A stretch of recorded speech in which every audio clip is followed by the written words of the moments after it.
Қазір осы өнімділікті арттырудан бөлек, өнімді сату мәселесі де күн тәртібінде тұр. Елге инвесторларды тарту, сол арқылы кәсіпкерлердің өрісін кеңейту басты міндеттің бірі.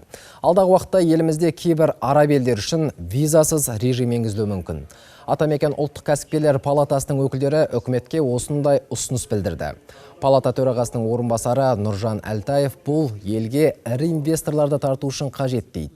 Айтуынша артық қағазбастылық шетелдің қалталы азаматтарын әуре сарсаңға салып, экономикамызға қаржы құюына кедергі болып отыр.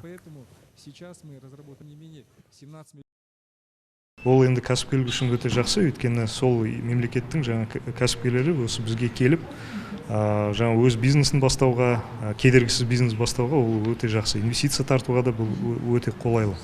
Бірақ енді мынау Кувейт секілді мемлекеттер болатын болса, ол сондай мемлекеттермен визалық режимді алып тастауға болады, өйткені енді Кувейт мемлекеті өзіңіз білесіздер, ол өте дамыған.